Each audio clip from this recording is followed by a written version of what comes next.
घर जाके देखा तो लेक्चर की आवाज नहीं आता।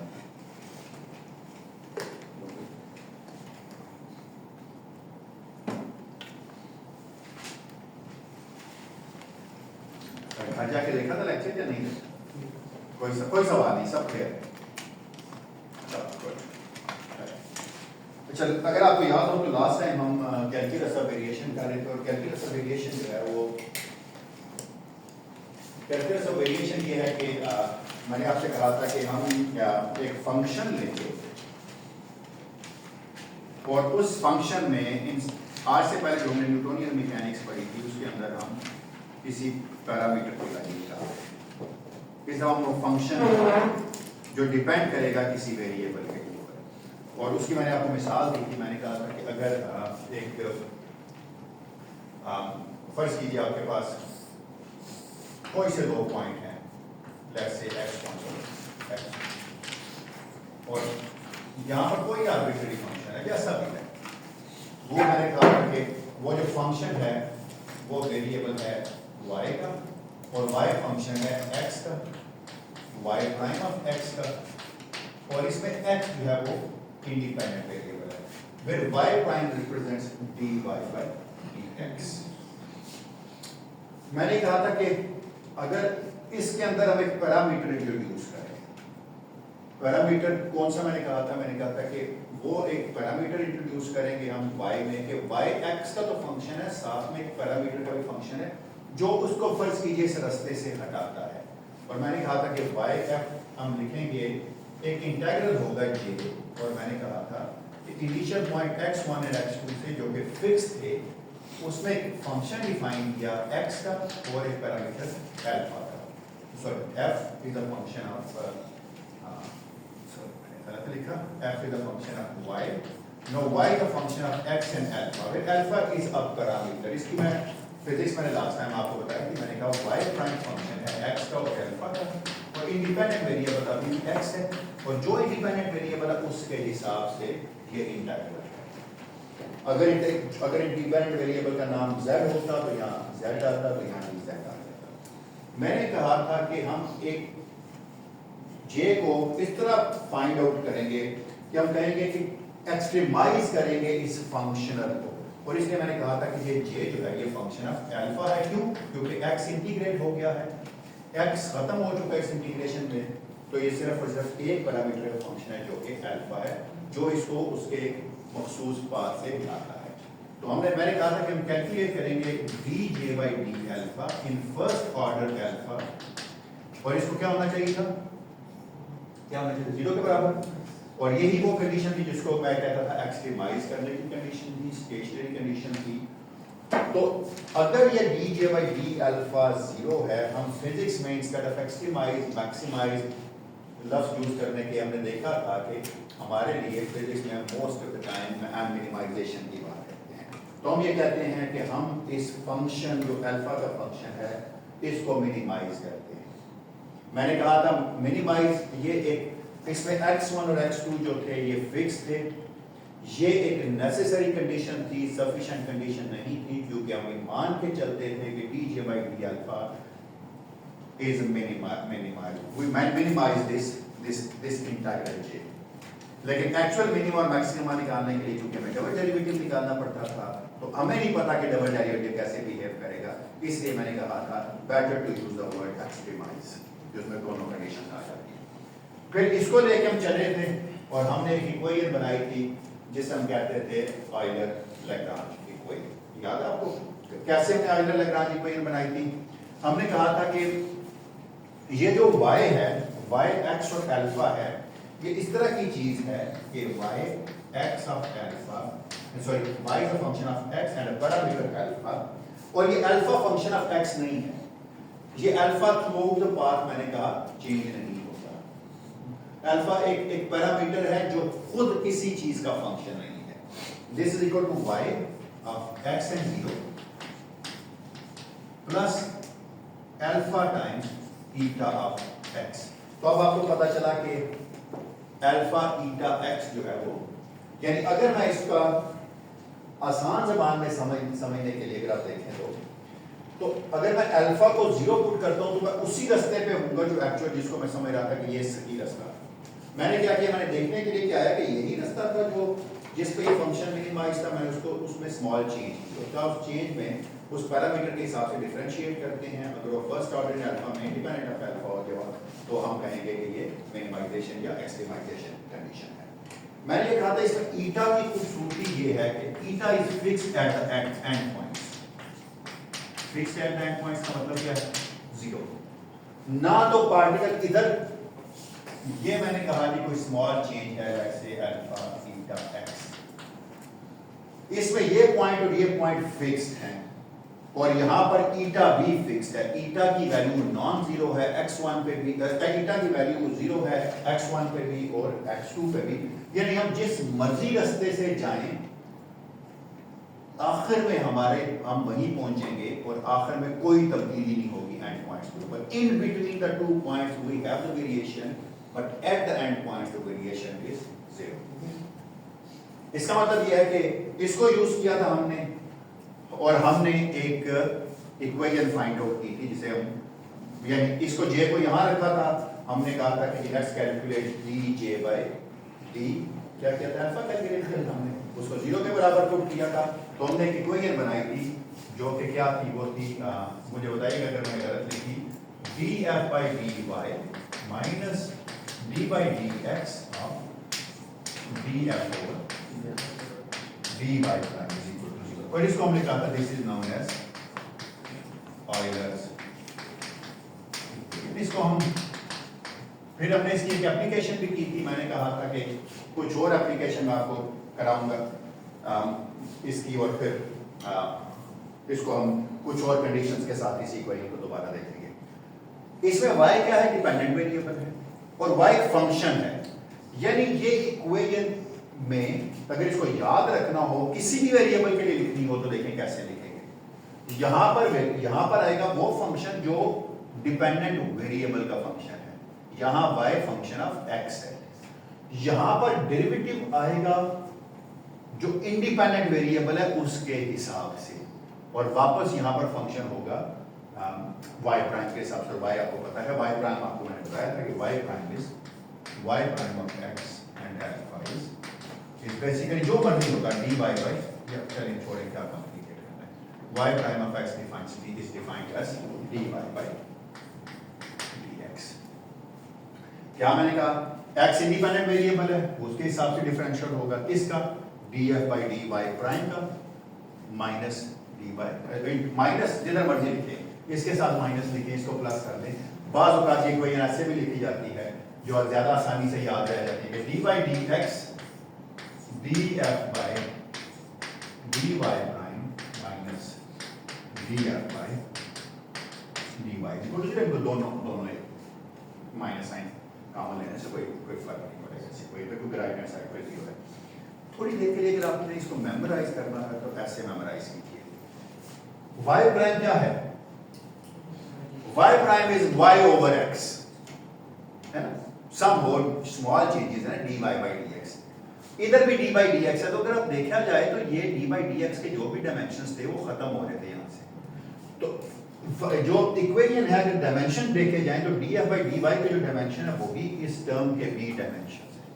मैं क्यों कह रहा हूं, समटाइम्स ऐसा होगा कि यहां पर लेंथ आएगी, यहां पर जो y प्राइम के डायमेंशंस हैं 1 ओवर लेंथ के, इधर भी आपने 1 ओवर लेंथ रखा तो थर्ड प्लेस पर लेंथ इससे कट जाएगी, बिल्कुल वही चीज बनेगी डायमेंशन। तो इसको याद रखने का ये तरीका है कि जिसके हिसाब से डेरिवेटिव है y प्राइम उसके हिसाब से dy dx याद रखें। कभी अगर भूल जाए तो इसको इस तरह याद रख लीजिएगा। मैंने कहा लास्ट टाइम इसकी एक एप्लीकेशन की थी, मैंने कहा कि इस लेक्चर में मैं इसकी कुछ और एप्लीकेशंस भी करूंगा। अगर यहां तक दोबारा मैंने रिवाइज कराया, अगर प्लीज आपका कोई सवाल है तो आप मुझसे पूछ सकते हैं आगे। कोई सवाल अगर है किसी का, एनीवन।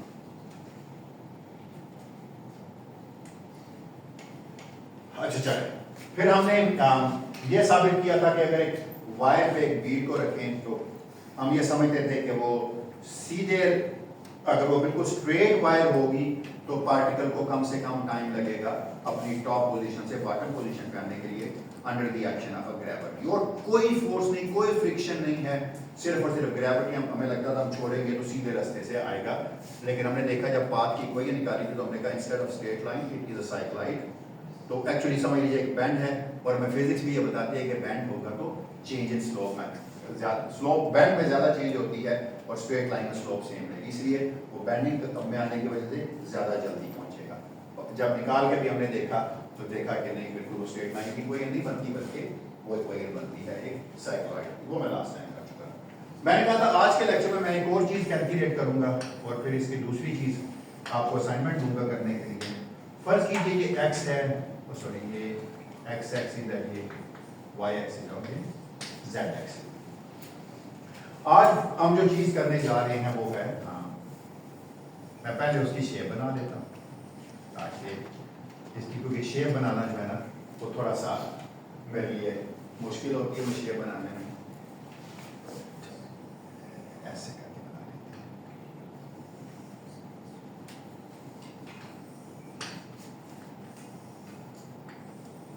चलो गुड, काफी हद तक बेहतर शेप बनी। एक वायर है जो दो जगहों से जुड़ी हुई है, कोई से दो जगहों से बांधी हुई है। मैं आज आपको इसकी मिसाल दूंगा। आज मैंने सुबह रास्ते में आते हुए इस तरह की एक वायर देखी थी, मैं आपको बताऊंगा कहाँ जो इसकी शेप आएगी वो नहीं इस तरह बनेगी, x1 y1 और ये पॉइंट है x2 y। इसको अगर हम रोटेट करें किसी प्लेन में, किसी एक्सिस के लिए, तो किस तरह की शेप ये बनाएगी। एक वायर है जो दो एंड से फिक्स्ड है, अगर हम उसको रोटेट करें तो वो किस तरह की शेप बनाएगी। देखते हैं। नहीं, ये तो ये अजीबोगरीब से हैंगिंग है ना, ऐसे थोड़ा, मैंने ये तो नहीं कहा कि सीधी बंधी हुई है, इस तरह बंधी हुई है। तो देखते हैं किस तरह की शेप बनेगी। दो एंड से फिक्स हो, देखिएगा। अच्छा, पहली तो बात है कि अगर इसके ऊपर मैं इसका एरिया अगर आपसे मैं कहूँ लिखना है तो कैसे लिखेंगे। हाथ खड़ा कीजिए, इसके अंदर हम एक स्मॉल एलिमेंट ऑफ एरिया ले लेते हैं। चलें, ये लिखना एक काम है बस, और कुछ भी नहीं है, ये वाला। और इसकी जो ये जो है ना, ये let's call this as ds, क्योंकि ये थिकनेस है ना। अगर ये वायर एक थ्री डायमेंशनल चीज बना रही है तो अगर मैं उसका एक चंक काटूंगा तो उसकी कोई ना कोई थिकनेस होगी। कैसे लिखो इसका एरिया, कौन बताएगा? How I can write dA?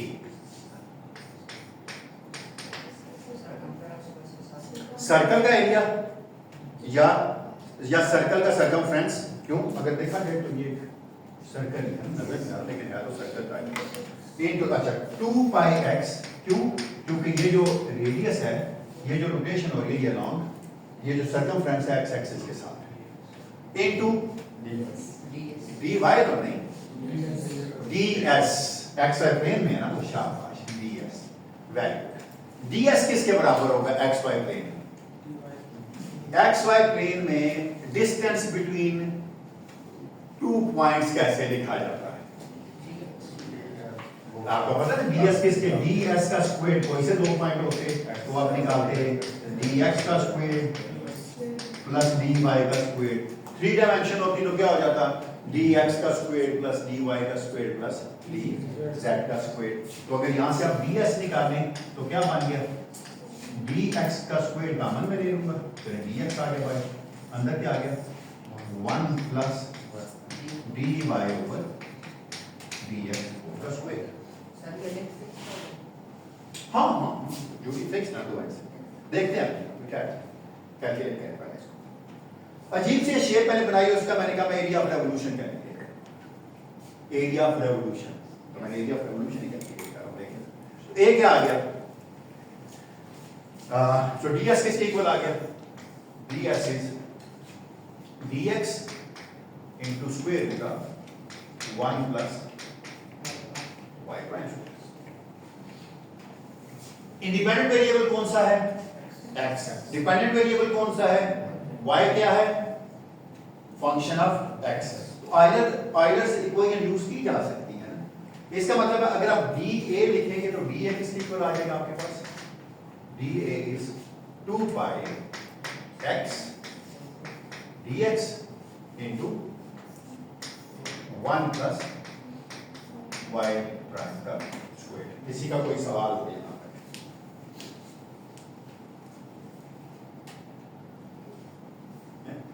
इसका मतलब है अगर मैं ए लिखूं, एरिया लिखूं, एरिया किसके इक्वल आ जाएगा, 2 पाई तो बाहर आ गया, integral dx from x1 to x2, ठीक है, into x square root of 1 plus y prime square. अभी भी ठीक लिखा है?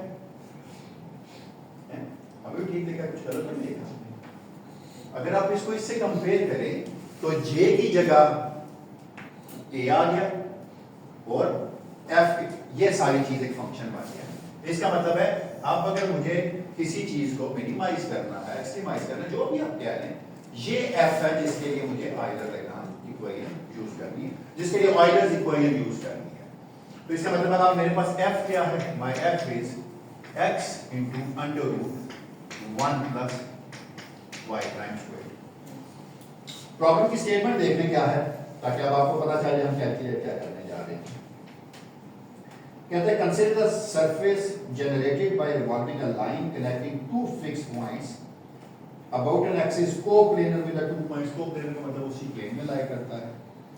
Find the equation of a line connecting the 2 points such that the surface area generated by revolution, यानी surface area of revolution जो मैंने कहा है, इज मिनिमम। तो जब भी किसी चीज को देखा उसने एक्सट्रीमम नहीं कहा, उसने कहा मिनिमम। ये मान के चल रहे हैं कि फिजिक्स में हम मिनिमाइजेशन की बात ही करते हैं। वो कहता है कि इक्वेशन ऑफ लाइन फाइंड करें इस तरह की जो एरिया हो, ये इसको minimum area of surface area of revolution जो है मिनिमम हो। तो एफ मैंने निकाल लिया है, इसका मतलब है इस एफ के ऊपर मैं कंडीशन लगाऊंगा मिनिमाइजेशन की। तो क्या है एफ के लिए जो इक्वेशन फाइंड आउट होगा एफ का बिहेवियर जो, यानी we can find use the Euler equation to calculate df by dy और df by dy प्राइम। आप में से मुझे क्या बता सकते हैं df by dy किसके बराबर है? What is my df over dy किसके इक्वल है? f का फंक्शन तो ये है ही नहीं है, जीरो है। आप में से मुझे कोई बता सकते हैं df over dy प्राइम किसके इक्वल है?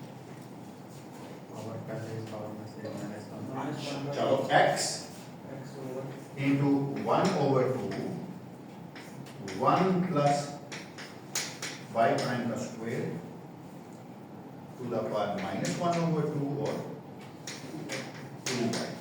लिख लिया हमने?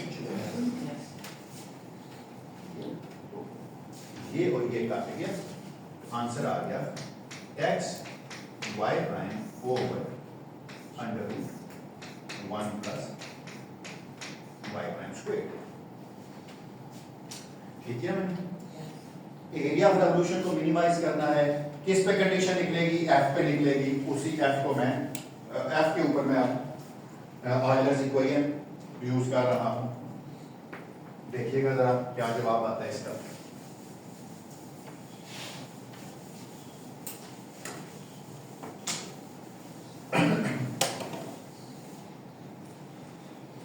चलिए यहां रख देंगे इसको, फिर यहां पुट कर दें।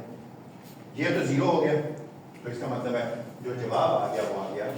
सो D by D x of D F by D Y prime X Y prime over under 1 minus Y prime का स्क्वायर इज इक्वल टू 0। और हमें पता है अगर किसी का डेरिवेटिव 0 हो, पहली चीज है कि वो कांस्टेंट के बराबर है। 1 plus y prime square. So this implies x prime, xy prime over 1 plus y prime का square is equal to sum। आपकी मर्जी इस कांस्टेंट को जो भी नाम देना चाहे, अदर देन 0 देना पड़ेगा। 0 दे तो फिर तो कोई इंटरेस्टिंग चीज नहीं है। Plus call this constant as, जो भी नाम देना चाहिए, plus call this as a।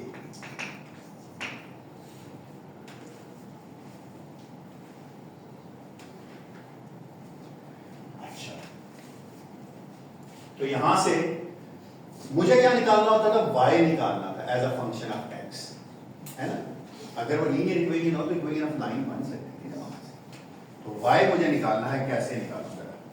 चलिए देखते हैं। अगर मैं दोनों तरफ स्क्वायर ले लूं क्या आंसर आ जाएगा? x square y prime square is equal to a square into 1 plus y prime square. Agree करते हैं इस बात से? यहां से बस मुझे थोड़ा सा साफ करना है, तो x square minus a square into y prime square is equal to a square. ठीक है, तो यहां से y prime is equal to a over under root x square minus a square.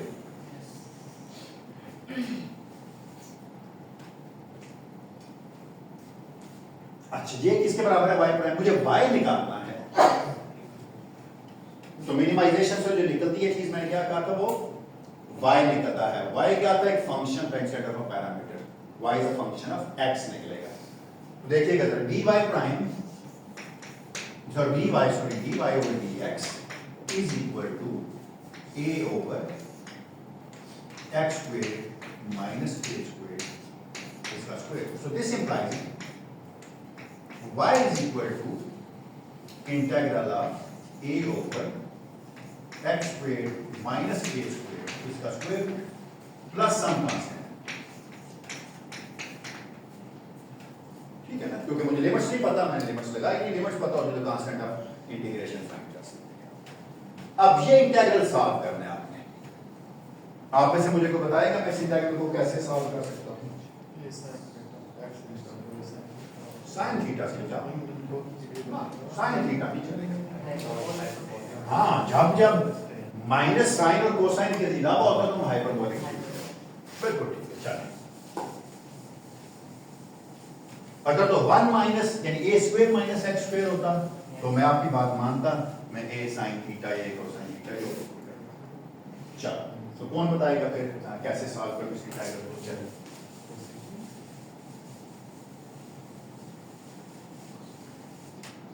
x किसके बराबर पुट करोगे? x is equal to a cos theta put कर दो। चले, यानी कोसाइन हाइपरबोलिक थीटा। तो मुझे सॉरी एक चीज लिखना मुझे था यहाँ dx इंटीग्रेशन dx dx को कर देगा। दिस इंप्लाइज dx किसके इक्वल आ जाएगा? a sin हाइपरबोलिक थीटा, और जब थीटा पे इंटीग्रेट करूंगा तो ठीक है मैं। चलो, इसकी अब ये चीजें यहां रख देते हैं, तो y किसके इक्वल आ गया? अब no y is a function, y is equal to, चले मैं बात पूछता हूं आपसे, a integral of d theta over d theta into sin hyperbolic theta over एक a है, ये a और ये a और ये वाला a मिलके a स्क्वायर बना देंगे। नीचे क्या आ जाएगा? cos स्क्वायर थीटा 1 इसका स्क्वायर रूट, और मैंने क्या किया है? a।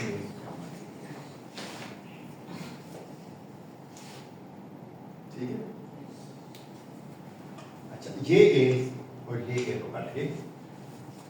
cos hyperbolic square theta minus 1 is sin hyperbolic square theta। तो स्क्वायर रूट लूंगा तो ये और ये कैंसिल हो जाएंगे। कितनी छोटी सी इक्वेशन आ गई। सो y is a function, अच्छा, प्लस सम, अच्छा प्लस सम कांस्टेंट है। सो y is equal to a theta, constant को इस तरह करते हैं, कोई नया नाम देते हैं, सी कह लेते हैं, बी कह लें, बी कह लें, सी डायरेक्ट सी पे क्या आना है? ए पहले कहा था कांस्टेंट को, लेकिन थीटा मेरे मैथमेटिकल चीज थी, मुझे y as a function of theta मैंने निकाला है। आपको लग नहीं रहा ये ऐसे एक लाइन की इक्वेशन है ना? y is equal to mx plus c type, सिर्फ और सिर्फ इसमें x की जगह थीटा है, और इसमें a क्या है? a स्लोप है थीटा वाली चीज में, और थीटा कोऑर्डिनेट्स में y और थीटा कोऑर्डिनेट्स पे उसका स्लोप है। b क्या है? उसका इंटरसेप्ट है। समझ आ गई चीज की? एक लाइन की इक्वेशन आई है, लेकिन ये लाइन वाई थीटा कोऑर्डिनेट्स में है, लेकिन मुझे वाई थीटा कोऑर्डिनेट्स में नहीं चाहिए, मुझे वाई और एक्स और वाई कोऑर्डिनेट में चाहिए, वाई का फंक्शन ऑफ एक्स की फॉर्म में। तो यहां से मैं लिख नहीं सकता y minus b over a is equal to theta. तो दिस इंप्लाइज थीटा किसके बराबर है? एक्स की फॉर्म में theta is, so this implies. अच्छा चलें, अगर मैं दोनों तरफ कोसाइन हाइपरबोलिक ले लेता इनवर्स करके, तो काम चल सकता। थीटा किसके बराबर है? Theta is, so y minus b over a is equal to cosine hyperbolics y निकालना है ना मुझे, तो y निकालना है as a function of x, ना कि x निकालना है as a function of y। जी जैसे आप निकाल लेता हूं। चलो y is equal to cos hyperbolic inverse x over a, ये ठीक लिखा मैंने, ठीक मैंने कहा वो काम बहुत उधर लेके गया था। सो y इज इक्वल टू, पहले a को उधर ले जाते हैं, a cosine hyperbolic inverse x over a plus b। वाह, एक तो बात है इक्वेशन थोड़ी सी डिफरेंट आई है, लेकिन खैर कोई बात नहीं है, कोई मसला नहीं, नो प्रॉब्लम एट ऑल। यानी जो आपको लाइन लग रही थी ना थीटा में, अब आपको लाइन नहीं लग रही, वो आपको लग रहा है कि y एक ट्रिग्नोमेट्रिक फंक्शन का इनवर्स है, यानी y फंक्शन है x का, बशर्ते कि उसकी ट्रिग्नोमेट्रिक फंक्शन का इनवर्स हो कोसाइन हाइपरबोलिक इनवर्स के साथ। ठीक है, कोई बात नहीं है। अगर आप इस इक्वेशन को प्लॉट करें x और y को, तो एक बड़ी फेमस इक्वेशन आती है, बड़ी, इसको क्या कहते हैं, किसी को पता है? एग्जैक्टली, यानी ये पता किस तरह की, आप जाइएगा जरा, ये जितने खंभे लगे हुए हैं ये सड़क के किनारे बड़े बड़े, उनके जहां पर भी एक कनेक्टर लगा होता है खंभे के साथ, यानी खंभे से एक तार जाती है, उसके साथ एक सिरामिक की चीज लगी होती है जिसके ऐसे बाल बाल बने होते हैं, उसके दोनों तरफ एक तार लगती होती है, जैसे पैराबोला टाइप बना रही है, ये वही शेप बनती है। ये तकरीबन पैराबोला से मिलती जुलती शेप है, सिर्फ पैराबोला का तो तकरीबन वैसी है, तकरीबन ऐसे वाली कर्व है। हाँ हाइपरबोलिक है, लेकिन मैंने कहा कि जो इसकी शेप बनती है ना वो ऐसे प्याले की तरह की होती है, यानी अगर ये इस शेप में होगा तो इसका सरफेस एरिया ऑफ रेवोल्यूशन को मिनिमाइज करेंगे, आपको जो फंक्शन बनेगा वो ये वाला बनेगा। सर इसका ब्रिज में क्या काम है? बिल्कुल बिल्कुल, यहाँ तो करंट के लिए बनाई जाती है बाईपास, मुझे नहीं पता, मैं इलेक्ट्रिसिटी मैकेनिज्म नहीं जानता, नहीं सर वो लेकिन ब्रिज में लगी होती है। हाँ एरिया देखें ना, एरिया ऑफ रेवोल्यूशन को मिनिमाइज करते हैं तो यही चीज आती है। जब एरिया ऑफ रेवोल्यूशन मिनिमाइज होता है तो इससे क्या फायदा? ब्रेकिंग से बच जाती है चीजों की, इसमें भी अब हवा चलती है ना बहुत ज्यादा, तो उससे ब्रेक से बच जाती है, तो ये सबसे बड़ा फायदा है इसका। सो बबल्स कभी बचपन में वो नहीं बनाए थे ऐसे डबो के सर्फ में तार सी, तो ऐसे फूंक मार के, तो जब आप उसे फूंक मारते तो क्या होता था, ऐसे ही बबल जाता था ना, बारीक आगे से चौड़ा होता जाता था, है? और वो उसकी अगर आप शेप निकालें तो तकरीबन ऐसी बनती है, ऐसी ही कोई बनती है, लेकिन उसमें एक कॉम्प्लिकेशन है, अगर आप उसको y को इन टर्म ऑफ x निकालना चाहें, वो कॉम्प्लिकेशन पता है क्या है? ये बात आप याद रखिएगा, डिपेंडेंट और इंडिपेंडेंट वेरिएबल आपकी अपनी चॉइस है। अगर आपको लगता है कि आप x को as an independent variable choose करें और y को as a dependent variable choose करें तो चीजें कॉम्प्लिकेटेड हो रही हैं, ये आपकी अपनी चॉइस है, आप अदर वे राउंड कर सकते हैं। अदर वे राउंड करेंगे तो क्या करेंगे, अभी जो इक्वेशन थी वो थी df by dy, y dependent function था, डिपेंडेंट वेरिएबल जो भी है, x इंडिपेंडेंट था तो उसमें minus d by D x आया। अगर मैं x को y पे डिपेंडेंट हूं यानी अदर वे राउंड डिफाइन करूं तो इक्वेशन क्या बन जाएगी, df by dx minus d by D y d F by D x prime is equal to 0। इसी चीज को, इसी लाइन को जो मैंने सॉल्व किया है ना, आप जरा इसको जाके सॉल्व करके देखें कि बजाय इसके कि आप इसको y एक्सिस के गिर्द रोटेट किया था मैंने, आप इसी को x एक्सिस के गिर्द रोटेट करें, यू विल सी, अगर आप ये चीज यूज करें बड़ी कॉम्प्लिकेटेड इक्वेशन है, तो मैं इसमें कह रहा हूं आपको x को y कह लीजिए, y को x कह लीजिए, बिल्कुल यही सोल्यूशन निकलेंगे। x is equal to a cosine hyperbolic inverse y over a plus या माइनस b हो गया। सॉल्व करके देखिएगा जरा, मैं जो कह रहा हूं मैं उसको बनाता हूं। मैं कह रहा हूं कि जो इसको सॉल्व करके देखिए, x y z, अभी तो मैंने जो बनाई थी चीज वो इस तरह वाली बनाई थी, अब आप समझ लें कैसे।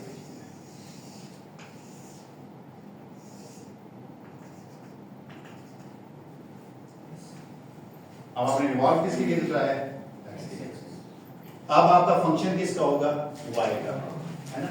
करके देखिए, इस इक्वेशन से बड़ी कॉम्प्लिकेटेड इक्वेशन है। तो मैं कह रहा हूं आपको, आप इसमें y को इंडिपेंडेंट वेरिएबल बना लीजिए, x को डिपेंडेंट वेरिएबल बना के सॉल्व करें, यू विल सी जवाब क्या आता है। चॉइस आपकी अपनी है इंडिपेंडेंट और डिपेंडेंट वेरिएबल्स की। This a very very good problem, जाके जरूर करके देखें। बिल्कुल इस तरह करके देखें। सिर्फ इसमें एरिया क्या होगा, एरिया इसमें होगा, इसमें जो एरिया होगा वो होगा 2 पाई y ds और ds होगा dx square plus dy square. क्यों? क्योंकि ये y के गिर्द सर्कल बन रहा है, x एक्सिस के गिर्द है, लेकिन डिस्टेंस y का चेंज हो रहा है। x की एक जगह के ऊपर आप y के नाम पूरा चक्कर लगा रहे हैं। जो अभी मैंने पहले किया था उसमें y की एक ही जगह पे जाके आपने x के गिर्द पूरा चक्कर लगाया। Reverse solve and you will see क्या जवाब।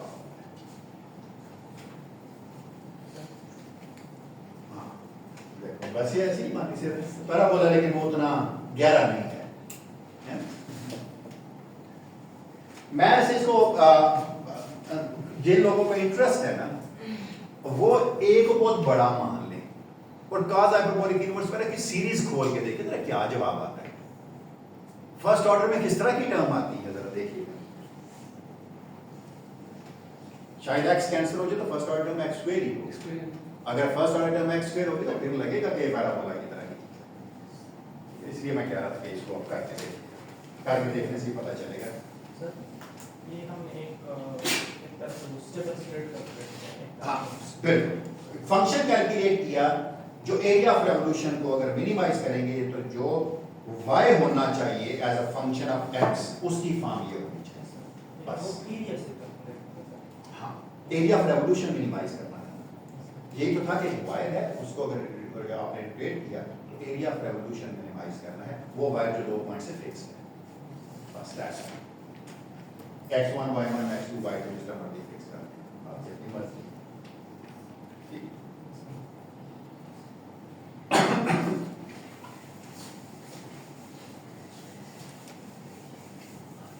कोई सवाल प्लीज अगर हो। अभी मैं इस पे और टाइम लगाऊंगा कैलकुलस ऑफ वेरिएशन पे, कुछ एक दो लेक्चर और लगाऊंगा, क्योंकि इसी का फिर आगे इस्तेमाल है। ये बहुत इंपॉर्टेंट सब्जेक्ट है फिजिक्स में।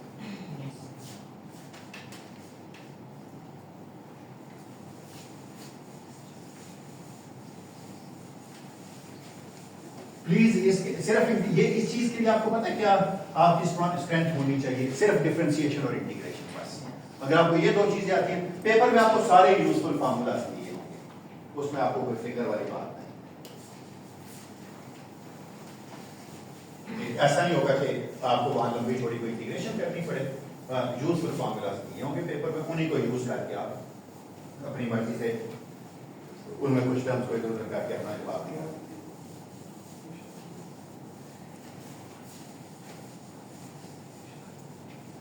और फाइनल एग्जाम 2/3 होगा calculus of variation Lagrangian central force में से, 1/3 होगा पिछलों में से। तो ये मेन कोर्स है, इसलिए इसी को सिखाना है। लास्ट टाइम अगर आपको याद हो तो ताहर एक चीज पूछी थी, मैंने कहा था कि अगर f फंक्शन है y का, जब मैं y का फंक्शन कहूं तो f फंक्शनल है, क्योंकि y तो जाते खुद x का फंक्शन है, y प्राइम का और x का। सवाल में पैदा होता है अगर मैं ये चीज कैलकुलेट करूं df by dx, total change in of f with respect to x, partial उसी सूरत में होगा जब वो एक्सप्लिसिटली उस पर डिपेंड कर रहा होगा। ये तो किसी और की वजह से भी डिपेंड कर रहा है, देखे ना, ये y है, y भी फंक्शन ऑफ x है, तो मुझे क्या करना पड़ेगा, मैं कहूंगा जी कि f जितना पार्शियली y के पे डिपेंड कर रहा है और y जितना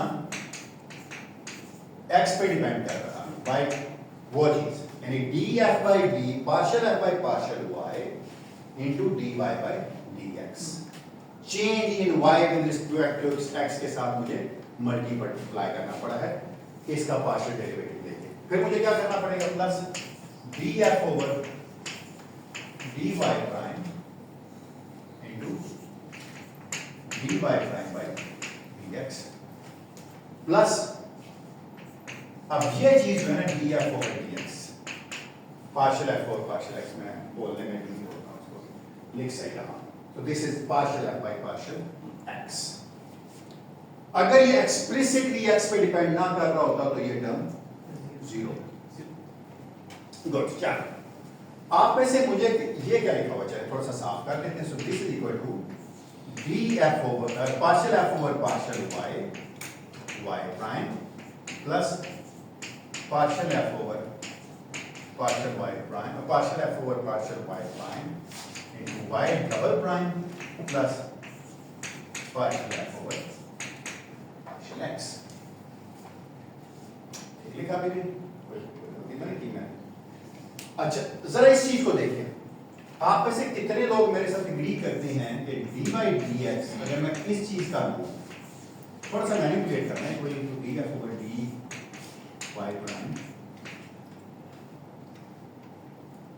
अगर इसका मैं डिफरेंशियल लूं तो क्या जवाब आएगा, पहली टर्म फर्स्ट dy dx ऑफ df over dy prime into y prime, second उसी तरह ही होगा plus d partial f over partial y prime into y double prime. तो इसका मतलब है यहां से मैं इसकी वैल्यू निकाल सकता हूं, मैं बाइनरी को एक बड़ी सादा सी फॉर्म निकाल दूंगा। इसका मतलब ये है कि इसकी वैल्यू, ये देखें ना, ये यही चीज नहीं है, अगर मैं इसकी वैल्यू रख दूं तो क्या आंसर आ जाएगा इसमें, so this therefore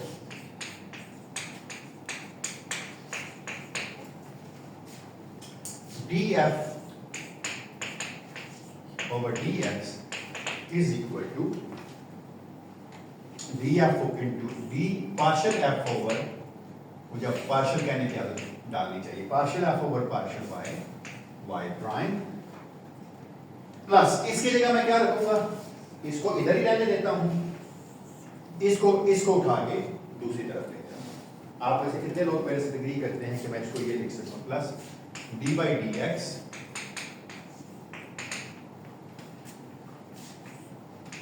partial f over partial y prime minus d by dx of partial f over partial y prime plus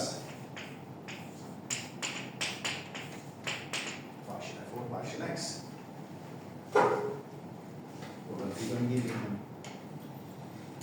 अच्छा अब ये y प्राइम वाली टर्म्स को कंबाइन कर देते हैं, तो इसका मतलब है ये आ गया, so this is equal to partial f over partial y minus d by dx, इस टर्म और इस टर्म में y प्राइम कॉमन है ना, minus d by dx into partial f over partial y prime into, agree करते हैं इस बात से, एग्री करते हैं इस बात से, अगली टर्म क्या आ गई, प्लस d by dx, इसको भी थोड़ा सा साफ बात कर देंगे, ठीक है, partial f over partial y prime और y prime plus partial x। ये जो टर्म मैंने ब्रैकेट में लिखी है, ये हाथ खड़ा करके मुझे बताएं क्या लिखा हुआ है, आइलैंड ओवर है किसके बराबर, ये जीरो के बराबर, शाबाश, वेरी गुड मार्क्स। तो ये किसके बराबर है, जीरो के। कितनी साफ होगी कोई, अब इसको उठा के इधर ले जाओ, तो डी बाई डी एक्स तो दोनों के ऊपर है ना, तो आंसर क्या आ जाएगा, d by D x of f minus d f over d Y prime into y prime is equal to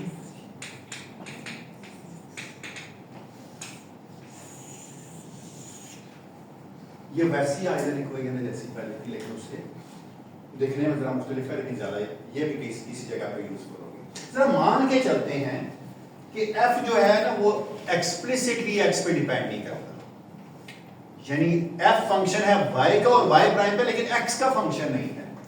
so if f is not, यानी ये ना मिलता कि y और y प्राइम का फंक्शन है, x पे किसी की वजह से डिपेंड कर सकता है, खुद से x पे डिपेंड नहीं करता। If f is not an explicit function of x, then कौन बताएगा भी क्या होगा? Partial F by partial x क्या होगा? Partial F by partial x 0 होगा। सो दिस इस सूरत में df ओवर dx 0 होगा। कंजर्व क्वांटिटी, बिल्कुल एग्जैक्टली ऐसी चीजें, अगर ये वक्त होता ना और ये वक्त पे डिपेंड ना कर रहा होता तो ये चीज कंजर्व होती, यहीं से लैग्रांज बनता है, देखिएगा। तो इसका मतलब है f g, अगर किसी चीज के डेरिवेटिव 0 के बराबर है तो वो चीज क्या होगी? f minus partial f over partial y prime into y prime. ये this is a second form of Euler equation, usually इसको कहा जाता है this is a second form of Euler. अब तो हमने सीख ली ना आइलर इक्वेशन, कितनी बड़ी फॉर्म्स देते हैं। Second form of Euler equation कब वैलिड है? If your f is not an explicit function of x, या जो भी वेरिएबल है आपका। इसमें x क्या था? अगर मैं आइलर लैग्रांज इक्वेशन लिखता तो x वो चीज थी जिस पे मैं इंटीग्रेट करता था। अगर ये इंटीग्रल में डायरेक्टली x की टर्म नहीं आ रही तो ये फॉर्म ज्यादा इजी है यूज करना कंपेयर टू अदर्स। अच्छा, अगर डायमेंशंस भी देखते तो y प्राइम पे जो डायमेंशन है वही इसके भी है, काट के ना f प्राइम के डायमेंशन सेम है। इसलिए याद रखने के लिए कि कहां पे क्या चीज आएगी, हमेशा डायमेंशंस देखिए। अगर इधर विद रिस्पेक्ट टू x के डिफरेंशियल आ रहा है तो इधर भी विद रिस्पेक्ट टू x के डिफरेंशियल काइंड ऑफ अगर डिफरेंशियल के डायमेंशन 1 ओवर लेंथ के होते हैं तो एक्स्ट्रा जो होगा। तो ये अगर आपसे पूछे कोई ये फॉर्म कब यूज होगी, जब f is not an explicit function of x। अच्छा, अगर f एक explicit function of x होता तो ये चीज साथ आ जाती। थोड़ी सी और तब्दीली करूंगा, देखिएगा इन चीजों में आगे जाके। मैं एक तरीके से इस तरीके से एग्जांपल करता हूँ, आप जरा घर जाके अपने पुरानी Euler equation of first form of Euler equation use करके निकाल के देखिएगा क्या जवाब आता है। आना तो एक ही चाहिए, लेकिन ये डिपेंड करता है कौन सी फॉर्म कब यूज करके। तो जब मैं एग्जाम बनाऊंगा तो मैं कोशिश करूंगा कि मैं मेंशन कर दूं वहां पर कि सेकंड फॉर्म यूज करें या फर्स्ट फॉर्म यूज करें, ताकि आपको ज्यादा सोचना ना पड़े। लेकिन एक सवाल आपकी डिस्कशन पे छोड़ूंगा, जो फॉर्म आप यूज करना चाहें। ऐसा भी हो सकता है कि सवाल बंदा बनाए और कहे दोनों फॉर्म यूज करके बता दें, और साबित करें कि जवाब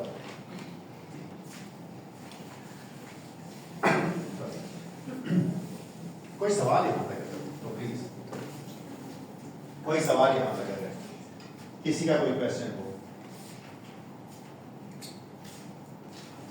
चलिए एग्जाम्पल करते हैं।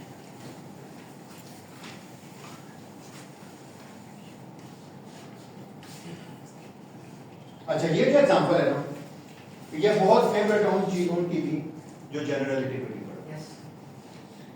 ये मैं आपको बताता हूँ, एग्जाम्पल है जियोडेसिक की। अगर एक स्फीयर हो, जियोडेसिक होता है distance between two points, usually we call it as the shortest distance between two points. एक स्फीयर हो, उसके सरफेस के ऊपर एक लाइन आप ड्रॉ करें, तो कौन सा फासला होगा जो मिनिमम होगा, कौन सा, that is known as a geodesic. या भी जो अपने दो चीजों के दरमियान जो फासला निकालना था, ये जियोडेसिक होता है। अगर आप राइट एंगल ट्रायंगल के अंदर जियोडेसिक निकालना चाहें तो वो, अगर वो हाइपोटेन्यूज हो तो this square plus this square इसका स्क्वायर रूट है, ठीक है। अच्छा चलो, अगर उसी को मैं फोल्ड कर दूं तो क्या होगा? अगर एक सरफेस है उसमें मैंने एक स्ट्रेट लाइन ड्रॉ की, सर वो फिर फॉर एग्जांपल ये ड्रॉ मैंने लाइन स्ट्रेट ही की है, मैंने कहा जी कि एक स्ट्रेट लाइन है, यहाँ से लेकर यहाँ तक आते हैं, और चलिए ये मान लेते हैं फासला है दो पॉइंट्स के दरमियान में। अगर मैं जिस चीज पे लाइन ड्रॉ की है उसी को बेंड कर दूं तो क्या होगा? हैं? क्या होगी, कैसे होगा जियोडेसिक, कैसे निकाल? सरफेस में से पास कर। हां सरफेस से अब मैं रिलेटिविटी टेस्ट में बोल जैसे मर्जी बोलो, जवाब एक ही होगा। आप इसका जो कभी इस तरह आ एक वेक्टर लेंगे, आप उसको इस तरह मूव ट्रांसपोर्ट करेंगे, क्या उसका जो डेरिवेटिव है बेसिकली सर जिसका हमने डिफाइन वो जीरो होना चाहिए। लाइक अगर मैं इस सरफेस पे अगर मैं ट्रीटमेंट ट्रांसफर करूंगा, मैं वेक्टर को एक कोऑर्डिनेट से मैं स्टार्ट करूंगा, सीधा लेके जाऊंगा बगैर चेंज किए, तो वो लाइक इस तरह का एक कर्व ड्रॉ करेंगे। वो तो मैं ड्रॉ कर तो स्ट्रेट लाइन सरफेस के ऊपर स्ट्रेट लाइन है, लेकिन क्योंकि सरफेस कर्व है तो इसलिए हमें भी वो कर्व लाइन है। ऐसा मतलब डिफरेंशियल ले लीजिए, लाइन इंटीग्रल ले लीजिए सर। लाइन इंटीग्रल ले लो, जीरो पुट कर। ओके चल गुड, लेट्स ठीक चलो। मैं मानता हूं आपकी बात। हमें आपको स्फीयर के केस में फासला निकालना आता है दो पॉइंट्स के दरमियान में कितना होता है? आपको पता है ना कि स्फीयर के केस में इन जनरल 3 डिमेंशन में फासला कैसे लिखा जाता है बिटवीन 2 पॉइंट्स? कार्टेशियन में। हाँ चलो, अच्छा चलो, distance between 2 point dx square is equal to dx square plus dy square plus z square, ऐसे निकाला जाता है। अच्छा विषय 4 डायमेंशन होती, मैं सारी लिख लेता हूं। अच्छा 2 डायमेंशन होती तो क्या होता? dx square plus dy square. तभी तो मैंने कहा था पाइथागोरस थ्योरम बनता है, हाइपोटेन्यूज के लाइन चलती है तो base square plus perpendicular square. 1 dimension में होते तो फिर क्या था? लेंथ ही, ठीक है, परफेक्टली फाइन है।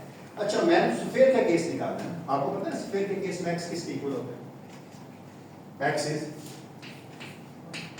आपकी बुक की नोटेशन देखिए तो वो कहता है रो रेडियस वेक्टर है, चाहे आप रो रेडियस है चाहे रो लिखें या क्या लिखो, कैपिटल आर लिखें, आर।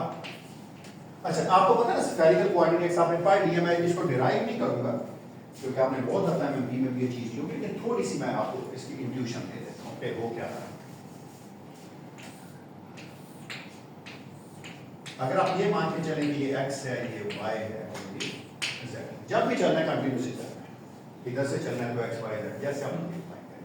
मैं कहूं कि एक वेक्टर है जिसकी लंबाई r है और ये एंगल थीटा बनाता है z एक्सिस, तो ये इसका कंपोनेंट कौन सा होगा? ये वाला, ये हो जाएगा ना r कोसाइन थीटा। इसका मतलब z का मुझे पता है, z किसके इक्वल है? r cosine theta. सबसे इजी है, क्या मतलब थीटा को मैं माइनस थीटा भी ले लेता तो फर्क नहीं पड़ता, क्योंकि cosine minus theta cosine theta के बराबर ही होता है। चल दूसरा कंपोनेंट बजाय इसके एक लाइन के लाम गिरता वो एक प्लेन में गिर रहा है, तो ये किसके इक्वल होगा? ये होगा r sin थीटा। क्या मतलब मेरा, अगर इस कमरे में मैं मान के चलो कि z एक्सिस एक r वेक्टर होता, इस r वेक्टर को मैं z के नाम लेके जब r cos थीटा जब जमीन पे गिराता तो वो x y प्लेन में गिरता। मैं कहता हूं कि चलिए ये जहां गिरा उसका एक एंगल है फाई, तो ये किसके इक्वल आ जाएगा? ये वाला कंपोनेंट r sin थीटा बताते हैं कोई एक चीज है, तो this is equal to r sin theta cosine, चलिए ऐसा वाला फाई लिख लेते हैं ऐसे वाला, और ये कंपोनेंट कौन सा होगा भाई? r sin theta sin। बेशक इनको ऐड करेंगे तो आंसर d r स्क्वायर है, r स्क्वायर है, r square sin square theta जो भी है। अच्छा तो x किसके इक्वल आ गया? फिर x is equal to r sin theta cosine phi और y equal to r sin theta. अच्छा मैंने इसको पता कैसे याद रखा हुआ है पोलर ही है ना, पर मसला ये कि जब प्लेन में गिरा तो पूरे वाला r नहीं मिला, हमें थोड़ा सा कम ही मिला ओरिजिनल r से, वरना तो हम यही पढ़ते थे ना r cos theta r sin theta. हमने कहा जब इसको प्लेन में गिराया मैंने उसका साया देखा तो पूरा साया नहीं था, कुछ ओरिजिनल r से कम ही था। कितना कम था? जितना z के लाग रहा है प्रोजेक्शन। तो ये देखिए एक नया r है r sin थीटा। इस अब ये 2 डायमेंशन में पोलर है cos थीटा sin थीटा, लेकिन थीटा यूज कर चुके तो बेहतर है फाई यूज कर लें। इसलिए कुछ लोग इसको ना थीटा 1 थीटा 2 लिखते हैं, याद रखेंगे ठीक। इसमें जो z है ये पोलर एंगल है और फाई जो है ये एजीमुथल एंगल। आप अगर इस शेप को बनाएंगे तो क्या बनेगी? अरे इमेजिन करें ना, एक वेक्टर आया, आपने इसको ये रोटेट किया तो इसने क्या किया? ऊपर के दायरे बना दिए। जब नीचे प्लेन में रोटेट करेंगे तो ये दायरे बना दिए, और अगर इस सरफेस के ऊपर एक ग्लाफ चढ़ाए तो क्या बनेगा? फुटबॉल बन जाएगा। That divide becomes the sphere. बिल्कुल जैसा सिलेंडर होता था, सर्कल लेते थे, एक लाइन लेते उसको घुमाते, जब घुमाते तो रूप से सिलेंडर लगता था। अच्छा चलो, अगर आप ds स्क्वायर कैलकुलेट करोगे तो ये स्मॉल चेंज है, ये actual change, it's a small change.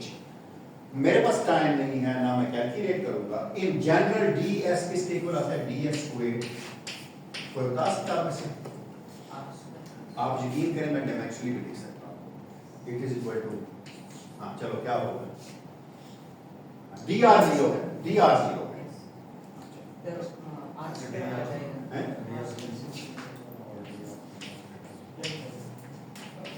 अच्छा आप मुझे नाम भी बताते ना, चलो देखते हैं।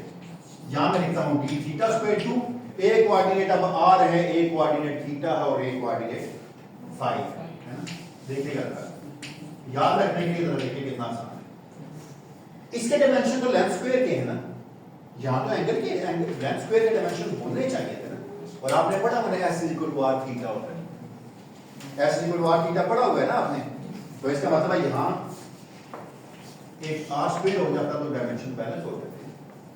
ये प्लेन के अंदर r की length r d theta r theta, यहां क्या होना चाहिए?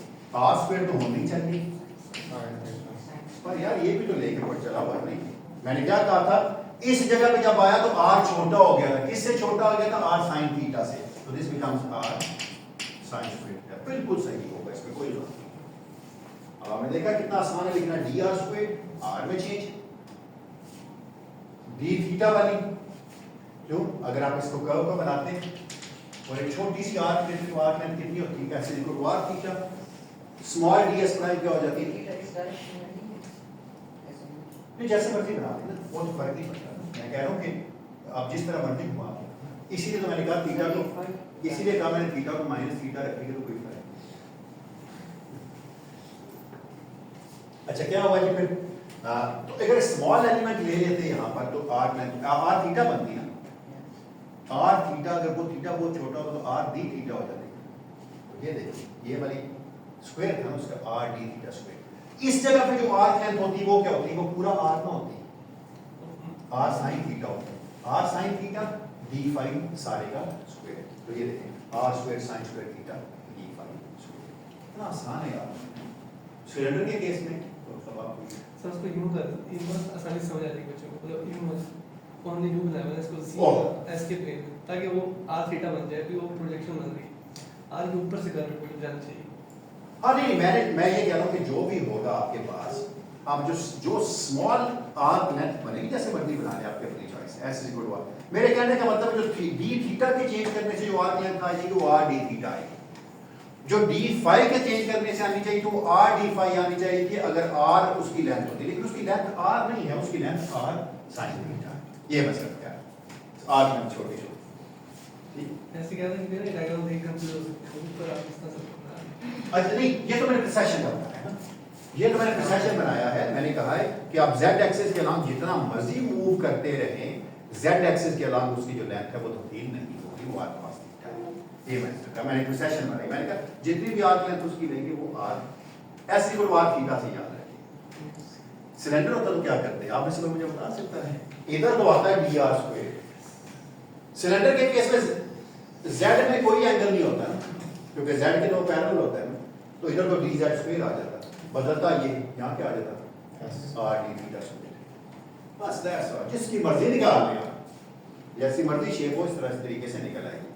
अच्छा मैं ये मान के चला हूं कि इस स्फीयर का जो रेडियस है वो फिक्स है, इसका मतलब है डी आर किसके इक्वल होगा, चेंज इन लेंथ में क्या होगी, 0 के बराबर है। तो डी एस स्क्वायर किसके इक्वल आ गया, तो d s square is equal to r square into d theta square plus r square sine square और आर स्क्वायर का मान आ गया, बिल्कुल ठीक है, डी फाई शाबाश, thank you.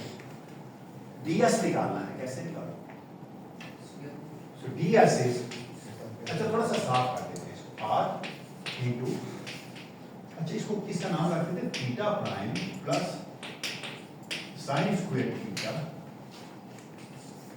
D phi, where my theta prime is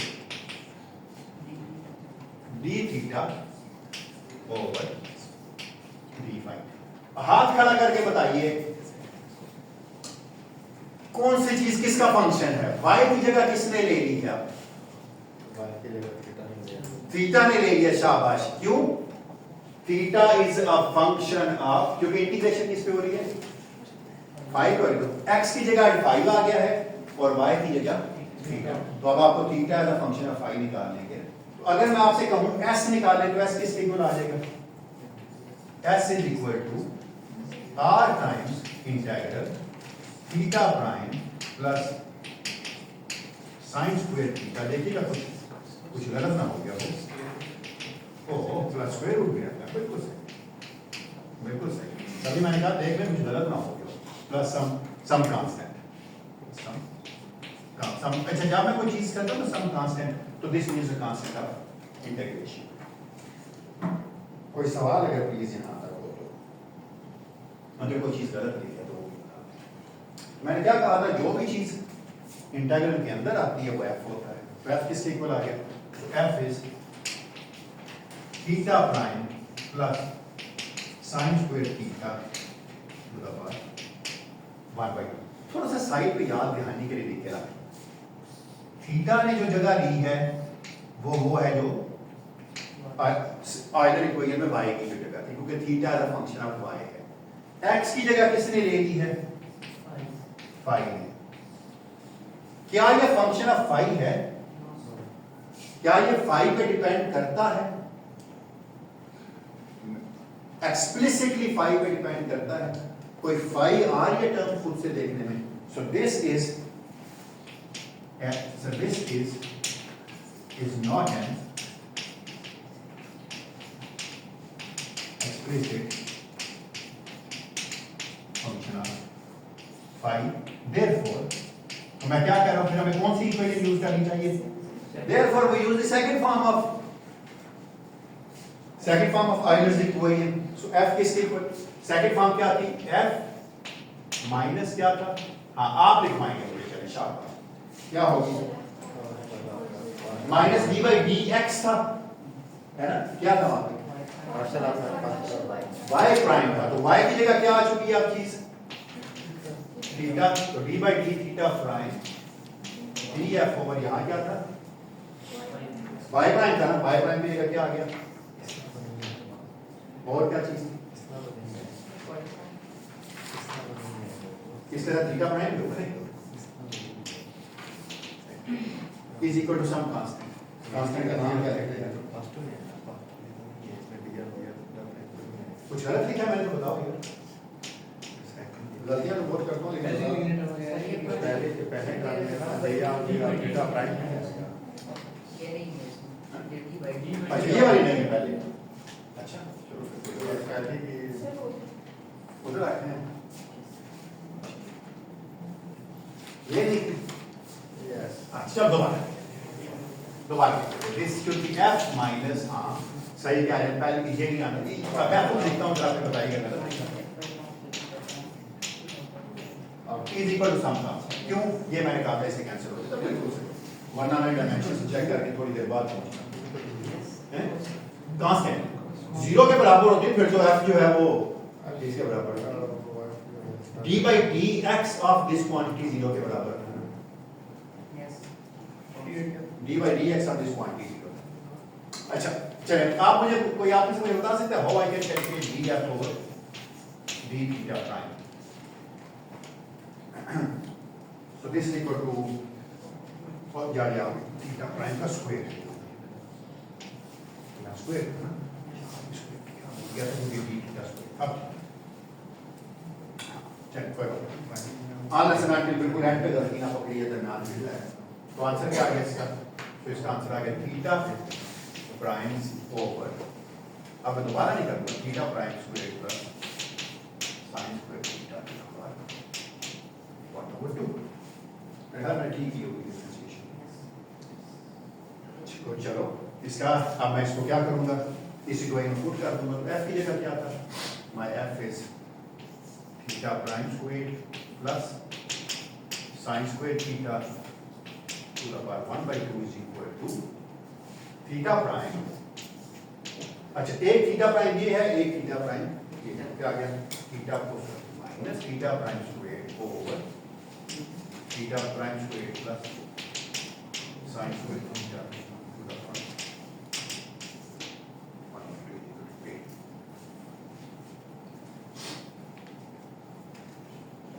तो मैंने क्या करना है अब दोनों तरफ एलसीएम ले लेना है चलिए पहले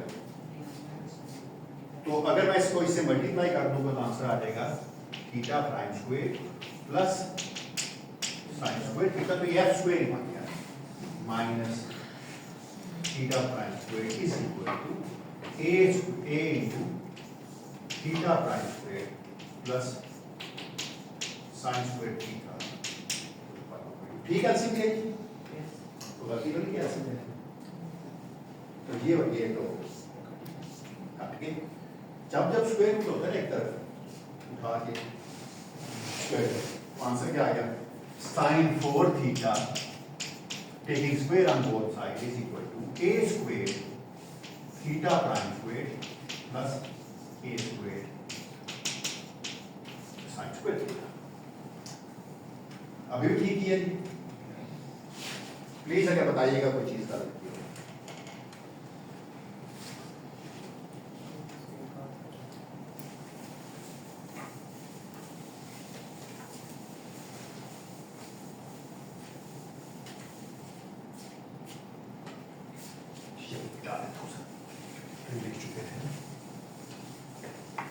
अच्छा जो इक्वेशन आएगी वो आपको हैरान करेगी देखिएगा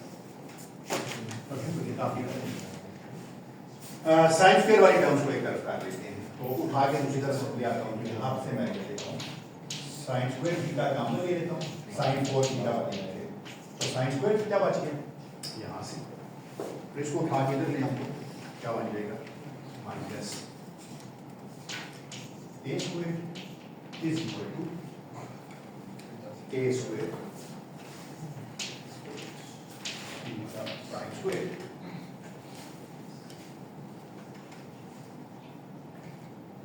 अब क्या फिर क्या सजेशन देना चाहेंगे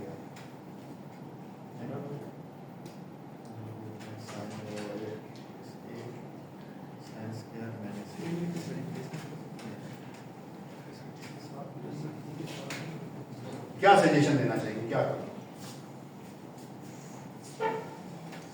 मुझे तो फाइल निकालना था इस नीचे से फाइल निकाल लेता तो काम हो जाता है फाइल तो निकालना है ऐसे निकालना है क्या करूं पहले स्क्वायर रूट में चल पहले स्क्वायर रूट तो चल दोनों तरफ स्क्वायर रूट लेते हैं क्या आंसर आ गया sin theta into sin square theta minus 8 is equal to 8 theta इसके बाद में 2 है ठीक है इसके बाद में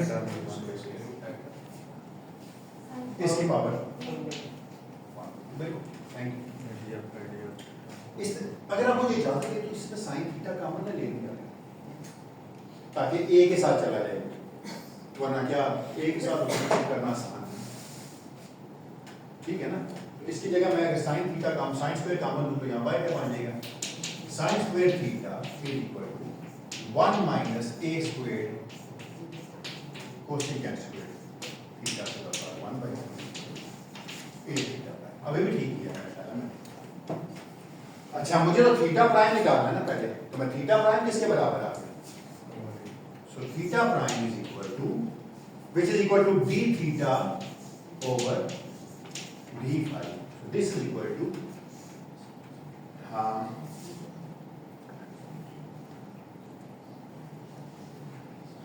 so this is equal to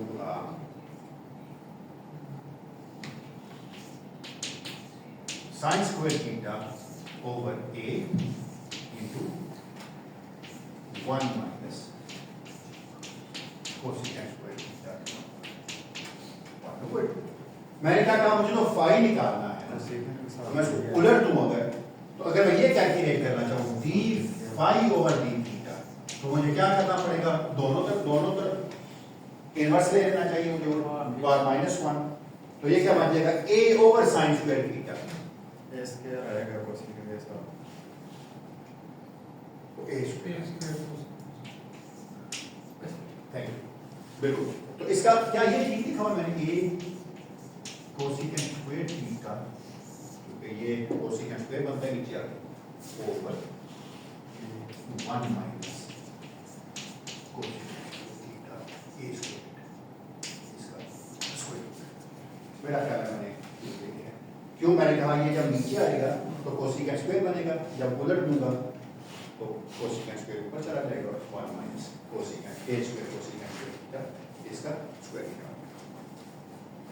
इस इंटीग्रल को अब आपने फाई के लिए सॉल्व करना है। So phi is equal to a बाहर आ गया cosecant square theta d theta over 1 minus a square cosecant square theta. अच्छा इस इंटीग्रल को काफी लंबे तरीके से सॉल्व करना मुझे कोई इंटरेस्ट नहीं सॉल्व करने में। ये मैथमेटिक्स की एक छोटी सी एक्सरसाइज है, ऐसी एक्सरसाइजेस जब भी करनी होती है कोई प्रॉब्लम नहीं है। ए कोसेकेंट स्क्वायर थीटा को यू पुट कर दिया, सॉल्व करेंगे कोई ना कोई इक्वेशन बन जाएगी। जो इसका आंसर है ना, एक असाइनमेंट आपकी बेशक करना चाहें कर लें, लेकिन मैं अगर एमएमपी पढ़ा रहा हूं तो मुझे तो जरूर करना क्लासिकल मैथमेटिक्स फाइव का जो आंसर आता है ना, अच्छा प्लस सम कांस्टेंट भी लिखना चाहिए तुमको फाइव को इंटीग्रेट करके, तो जिसका आंसर है ना वो है प्लस सम कांस्टेंट, हां बिल्कुल कांस्टेंट तो जीरो भी कर देना है इस कांस्टेंट में है। अच्छा इसका जो आंसर है ना फाइव का वो ये है, five is equal to sine inverse, अगर ना हो तो मुझे बताइएगा, sine inverse cotangent theta over theta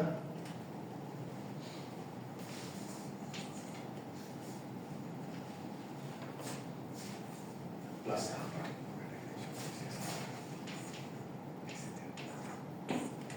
अच्छा मैं बता देता हूँ बीटा क्या है। इसमें बीटा जो है ना वो है 1 minus a square over a square का under root 1 minus a squared over a squared इसका अंडर रूट, और अल्फा क्या है वो मिलेगा कोई बात है, alpha is the constant of integration, alpha ये कांस्टेंट है। कितना अजीब सा आंसर है, कोई बात नहीं, लेकिन है ना हुआ तो आपके लिए छोटी सी असाइनमेंट है, मैथमेटिक्स की असाइनमेंट जरूर किया करें। अल्फा इज अल्फा में बता देगा कितनी अजीब सी कोई है ना फाई की, phi is equal to sine inverse this plus alpha, निकाल के देखिए क्या बनता है। अगर अल्फा को दूसरी तरफ देखो क्या बनेगा, और साइन को भी दूसरी तरफ ले जाओ, तो आप में से कितने लोग मेरे से एग्री करते हैं कि मैं इसी को ऐसे भी लिख सकता हूँ, phi minus alpha is equal to sine inverse cotangent theta over, मैंने आपको बता दी इस इंटीग्रल को कैसे करेंगे, कोस ए कोसेकेंट थीटा को यू कह लीजिएगा, तो आपको पता है जब कोसेकेंट थीटा को से डिफरेंशिएट करते हैं तो क्या आंसर आता है, ए कोसेकेंट थीटा कोटेंजेंट थीटा, तो ऊपर ए कोसेकेंट थीटा पड़ा हुआ है, कोसिकेंट थीटा कोटेंजेंट थीटा बन जाएगा और 1 माइनस यू स्क्वायर बन जाएगा। वापस उसको यू की फॉर्म में लिखेंगे, आराम से जवाब आएगा। अच्छा, इसको अगर उठा के मैं इधर ले जाऊं साइन इनवर्स को, आप में से मुझे तो बता सकता है कि क्या ये भी ठीक लिखा हुआ है कि sine of 5 minus alpha into beta is equal to cotangent theta. अभी भी ठीक लिखा है या नहीं ठीक लिखा? ठीक लिखा है। अच्छा चलो, इसका आपको फार्मूला आता है खोलना, कुछ चीज काम तो नहीं, कोटेंजेंट थीटा इसको आपको खोलना आता है, कैसे खोलेंगे?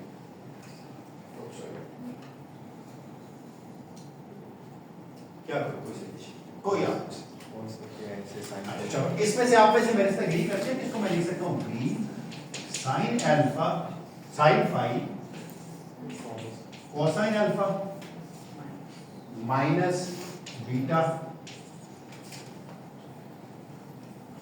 कोसाइन फाइव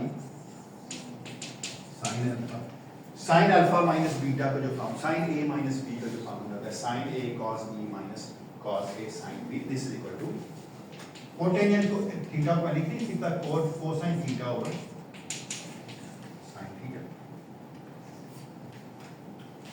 साइन को उठा के दूसरी तरफ ले जाते हैं, बीटा की फिगर नहीं है, बीटा एक नंबर है। अच्छा, ए जो है वो 0 नहीं हो सकता था, बस ये नंबर है। अब आपको ए जो है 1 नहीं हो सकता, उन लोगों का मसले पे तो बीटा 0, देखिए पॉजिटिव नेगेटिव कोई भी हो सकता है। अच्छा, तो आंसर आ गया इसका, जरा देखें, beta sine five sine theta, शायद आपके कान खड़े हो, आप देखिए कोसाइन अल्फा है ना minus beta cosine five sine theta into sine alpha is equal to cos theta. अभी भी ठीक किया, कुछ गलत तो नहीं किया जी? क्या लग रहा है आपको, क्या लिखा हुआ है यार? साइन थीटा और कॉस फाइव क्या होता था, किसी को याद है? साइन थीटा कॉस फाइव क्या था? थोड़ी देर पहले मैंने लिखा है, y के बराबर नहीं हो सकता, y के डायमेंशन जो होते हैं इसके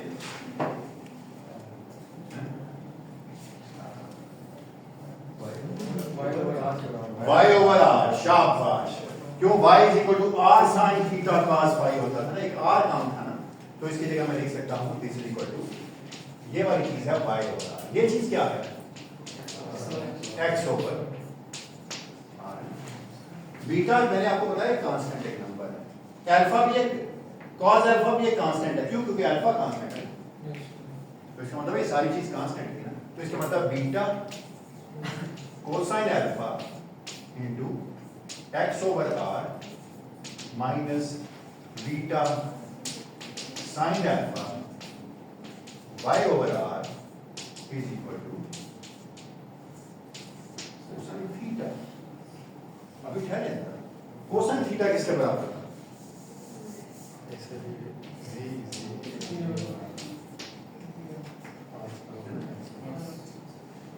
अच्छा, मैंने क्या कहा था, ये कांस्टेंट है सारे की सारी चीज, क्योंकि बीटा भी कांस्टेंट है और अल्फा भी कांस्टेंट है, तो कांस्टेंट का बेशक साइन कोसाइन जो मर्जी ले, नंबर ही आएगा, कांस्टेंट ही आएगा। इसका मतलब इस कांस्टेंट की कोई नाम, अच्छा ये r और ये r कांस्टेंट का नाम तो लिखते हैं, कोई क्या नाम, a x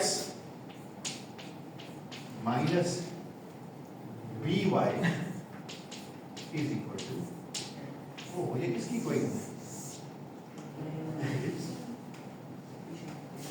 किसकी है? x और y को बदले भी तो z उसी हिसाब से चेंज हो जाएगा, है ना? इसका मतलब है x y की वैल्यू के लिए एक z है, अगली वैल्यू के लिए कोई दूसरा z है, उस अगली वैल्यू के लिए कोई तीसरा z है, उस अगली वैल्यू के लिए कोई चौथा z है। तो क्या चीज है ये? क्या है? वाई इलिप्स कहाँ से यार? ओ उल्टा नहीं है यार, ओए उल्टा नहीं है, उल्टे ही ये वाई है ना, बोला ठीक था, लिखा गलत, लेकिन कोई बात नहीं, चले कोई मसला नहीं, यहाँ माइनस कर देंगे, यहाँ प्लस, यहाँ माइनस, क्या है? बी वाई माइनस एक्स आ जाएगा, सिर्फ सारी चीजें ठीक होनी चाहिए, ये एक्स का ये बात है, क्योंकि sine theta sine phi y है ना, ये क्या कोई बात नहीं। सो चल इक्वेशन थोड़ा सा क्योंकि फाइनल रिजल्ट है तो ये लिखा हुआ है v y minus e x is equal to Z.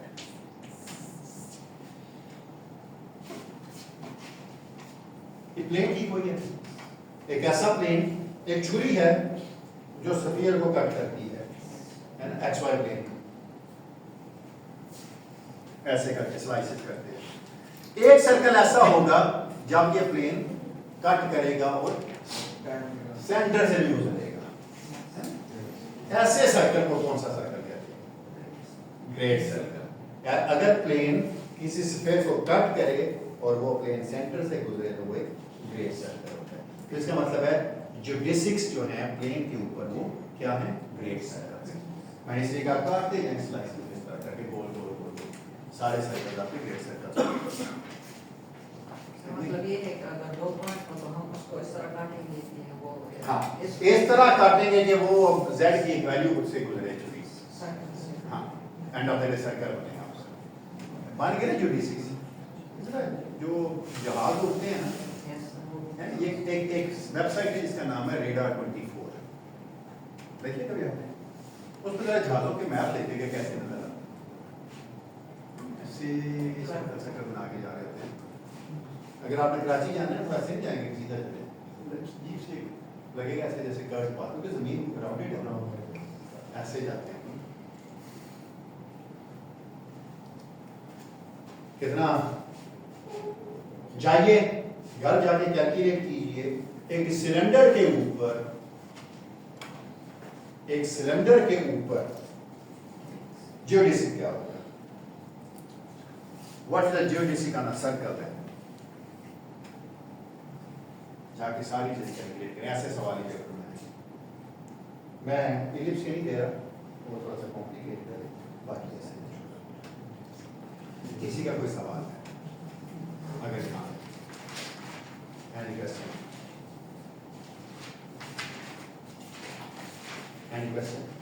या कुछ कमेंट देना चाहते हैं?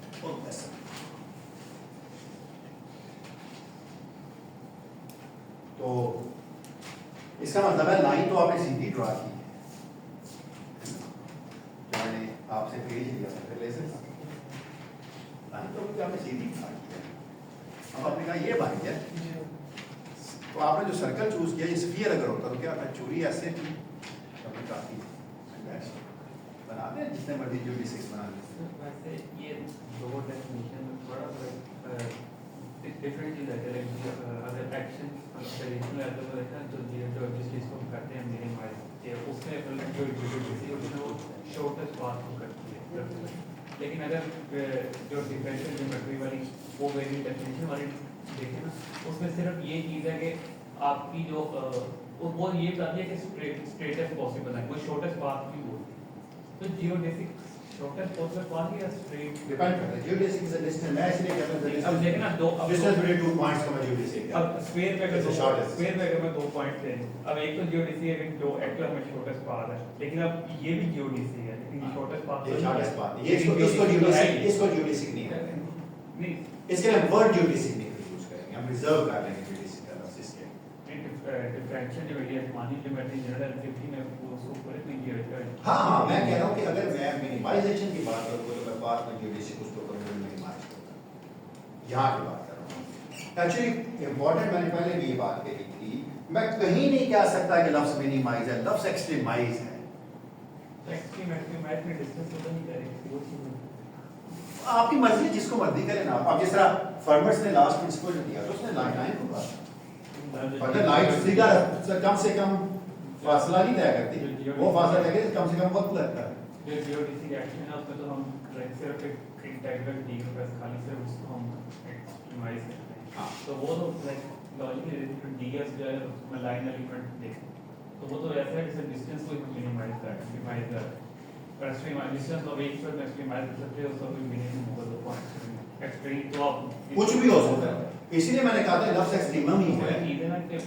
वेरिएशनल कैलकुलस में ये जीओडीसी इक्वेशन आपके पास आती है मिनिमम पॉसिबल डिस्टेंस, लेकिन डिफरेंशियल ज्योमेट्री इन जनरल बात करें तो वो पूरे it's not the shortest distance but in straightest possible. बिल्कुल, लेकिन हम वहां पे क्या करते हैं, हम एक्शन लिखते हैं, एक्शन को एक्सट्रीमाइज करते हैं। मैं डाटा नोटेशन में आता हूं फिर जो यूज करते हैं एक दोनों में एक सिर्फ फर्क है। इवन QCD वगैरह QED में भी फील्ड एक भी यही करते हैं, पाथ इंटीग्रल से करते हैं, सारे पॉसिबल पाथ लेते हैं, एक्शन को एक्सट्रीमाइज करते हैं, एक्सट्रीमाइज करते हैं। बन लगा जिन जाता है लगा जिन बनता है हम कहते हैं हो गया मिनिमाइजेशन है, कोई बात नहीं है। लेकिन मिनिमाइजेशन मैंने क्यों कहा था, ये नेसेसरी कंडीशन है, सफिशिएंट नहीं है। मैं अपनी बात पे अभी भी कायम। सिर्फ इतना बात है कि एक सिक्के को मैंने क्लास में भी आपसे कहा था कि अगर आप हवा में फेंकते तो सीधा गिरता है ना, हवा ज्यादा नहीं है, अब तो पैसे की गलती हो, लेकिन अगर आप उसी को पानी में फेंकते हैं तो क्या होता है, वो गिरता है। कोई उसकी इनबिल्ट मेमोरी नहीं है, कोई नहीं उसको बताता कि आपने वो अगर आप उसे इजाजत देते तो सीधे रास्ते में गिरता, लेकिन आप वो सीधा नहीं गया बल्कि कर्व पाथ में गया। ऐसा क्यों होता है, ये छोटे क्लास में तो फील नहीं होता, लेकिन अगर आप बड़े पानी में वो नहा रहे हो तो कोई चीज फेंके ना तो उसको फील होता है, हाँ वो क्या फेंकते हैं एग्जैक्टली। तो जो सीधा फेंकते हैं उनके कभी नहीं गिरा, इसलिए हमेशा होता है 2 दफा गिरा के देखें, पहली दफा गिरा के देखें कि इस तरफ से कहाँ जाके गिरे।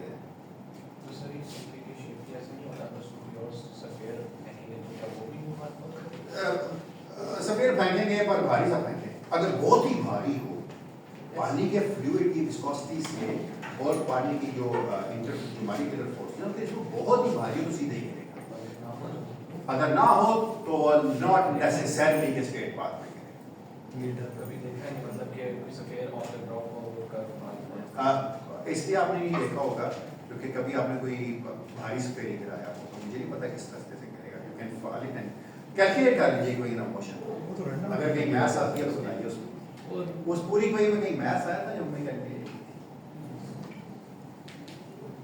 एक व्हील के लिए कहीं मैथ्स करने आया।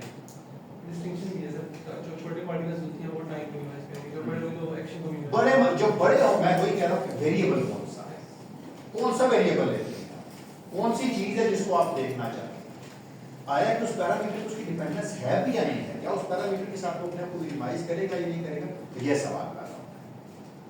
मिनिमाइज करना तो एक्सट्रीमाइज, हाँ चले मिनिमाइज करना।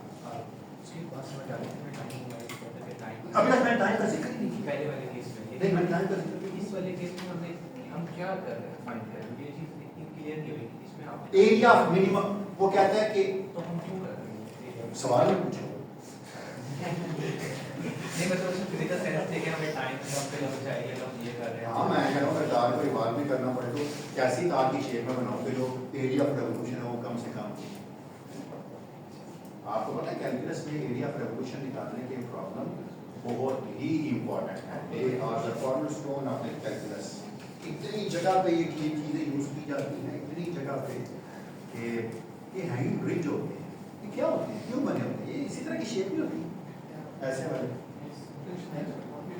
ऐसे वाले अगर कैपिटल टाइप इसके देखा जाए दोनों ऐसे बड़ा मतलब होता है स्टेबिलिटी के, ठीक है। अगर आप उसको हवा चले तो ऐसा नहीं कि इस तरह का हो कि उसका एरिया ऑफ रेवोल्यूशन इतना तो पता चले ब्रिज ना आप इस तरह बैलेंस करते रहे वो इस तरह घूम के टूट गए, तो ये एरिया ऑफ रेवोल्यूशन की फिजिक्स बहुत ज्यादा है लड्डू बनाने में, लड्डू नहीं कहते ना रेवोल्यूशन निकालते हैं, इतनी रेवोल्यूशन पे वो स्टेबल रहता है, जब रेवोल्यूशन चेंज होती है स्लो होता है तो वो लुढ़क के गिरता है, या आप बोलिए फ्लूइड तो जिंदगी है, फ्लूइड में तो जिंदगी है तो हम मिनिमाइज करते हैं। हाँ बिल्कुल।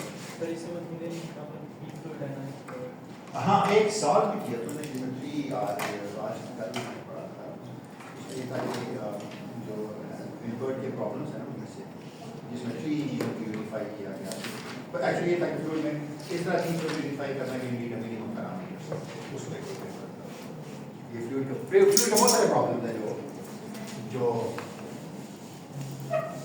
अच्छा चलो थोड़ा सा जितना आप इसको घर जाके अप्लाई करेंगे ना चीजों पे उतनी ही फिजिक्स सीखेंगे। अभी जब मैं लैग्रांजियन मैकेनिक्स कराऊंगा ना आपको हैमिल्टन मैकेनिक्स आता है लैग्रांज फॉर्मलिज्म, तो मैं सारे फिजिक्स के जो प्रॉब्लम पिछले थे कहूंगा सारे जाके चैप्टर 2 और चैप्टर 3 जो 4 के प्रॉब्लम थे चैप्टर 2, 3 और 5 के सारे जाके Lagrange mechanics use Lagrange formalism use करके करें। तो वो एक असाइनमेंट छोटी सी चीज आज और रह गई थी, ये तो था जब आपका फंक्शन सिर्फ एक ही फंक्शन आपका फंक्शन सिर्फ एक ही चीज का फंक्शन y का। एक सवाल ये भी तो पैदा होता है कि अगर ये इस चीज का फंक्शन होता है f is the function of y prime z prime और ये सारी चीजें x पे डिपेंड करती हैं, तो क्या होता है एक बात याद रखिए अगर z इंडिपेंडेंट है y से, सो y एंड z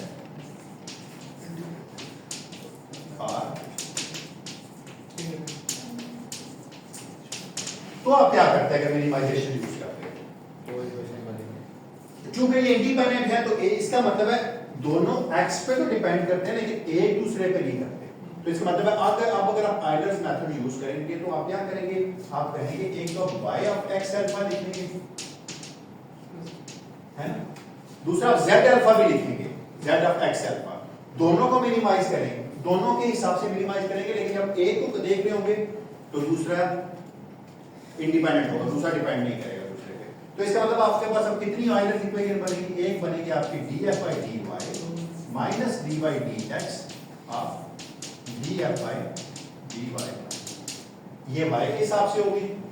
एक इक्वेशन आपकी हो जाएगी df over dz minus dy dx ऑफ df over dz प्राइम, यानी जितने नंबर ऑफ इंडिपेंडेंट फंक्शंस आपके पास होंगे y z वगैरह उतनी ही इक्वेशंस आपकी बनेगी। यहां पर 2 थे तो 2 थी, 3 होते तो कितनी बनती 3, 4 होती तो कितनी बनती, अगर n होती, अगर ये इसका फंक्शन होता है f is the function of y I prime and x where I runs from 1 to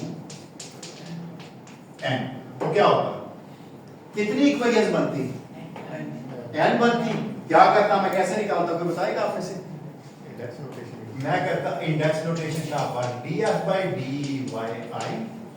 है ना माइनस d by dx ऑफ df over d by I prime is equal to 0। एक इक्वेशन लिखी आपने और ये अमूमन मैं बोला मैंने है एक लिखी है पर इसमें n इक्वेशंस है, क्यों, अगर x अगर y होता df by dy y prime, z होता df by dz z prime, y1 y2 y3 कुछ भी होता। मैं ये क्यों लिख रहा हूं इक्वेशन, इसलिए लिख रहा हूं कि आगे जाके हम देखेंगे कि अगर एक रस्सी के साथ एक बॉल को मैं बांधूं और उस रस्सी को हिलाऊं उसकी लेंथ बदले, तो आप उसका मतलब है उसकी दो इक्वेशंस बनेगी, एक लेंथ के हिसाब से बनेगी और एक एंगल के हिसाब से बनेगी। तो जितनी आपके पास नंबर ऑफ इंडिपेंडेंट फंक्शंस होंगे उतनी ही उन फंक्शंस की इक्वेशंस होंगी। अगर n इंडिपेंडेंट फंक्शन है तो n इक्वेशंस होंगी। ठीक है, कोई सवाल हो यहाँ